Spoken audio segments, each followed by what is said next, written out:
Tumekubaliana tunaenda kwenye uchaguzi.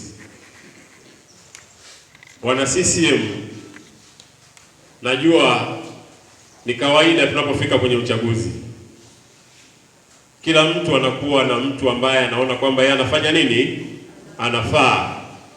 Kila mtu anakuwa na mtu ambaye anaona anafaa. Tupo ndani ya chama kimoja, tupo ndani ya chama kimoja, na tuna kazi ya kwenda kufanya baada ya nini, ya kura za maoni. Tuna kazi ya kwenda kufanya baada ya kura za maoni. Kwa hiyo tufanye uchaguzi huo wa ndani, lakini tusisahau umoja wetu ndio nini? Umoja wetu ndio nini? Umoja wetu ndio ushindi wetu. Tusivurugane, tufanye uchaguzi huu, tufanye siasa safi, tusichafuane, tusisemane vibaya. Kila mtu na mgombea wake, basi waende wakaseme sera za mgombea wake, waende wakawashawishi wana CCM, waende wakawashawishi wajumbe ambao wanaenda kupiga kura. Tukianza kutukanana sisi ndani ya chama, tukianza kuvurugana ndani ya chama, tukianza kuwekana chuki ndani ya chama, kwenye uchaguzi mkuu tutaenda kuungana? Kwenye uchaguzi mkuu tutaenda kuungana?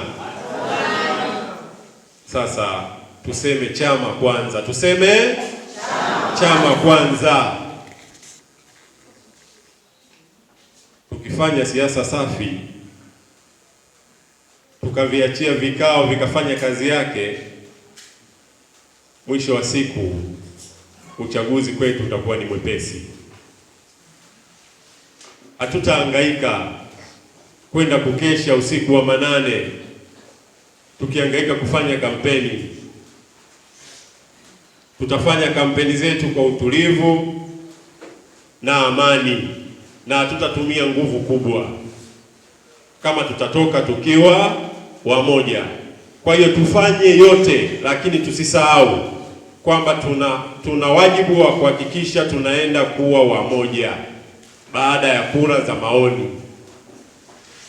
Tukishamaliza kura za maoni, mgombea wa Chama cha Mapinduzi akapatikana, yule anakuwa sio Juma wala sio Asumani, kinakuwa ni Chama cha Mapinduzi, na sisi sote ni viongozi tunajua.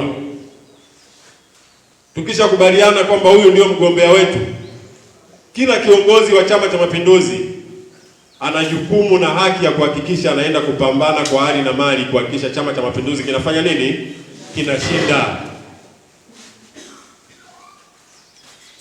Kuto kwenda kuomba kura za Chama cha Mapinduzi kwa sababu ulikuwa unamtaka fulani lakini hajapata nafasi, ni kosa kubwa, na huo ni usaliti kwa Chama cha Mapinduzi.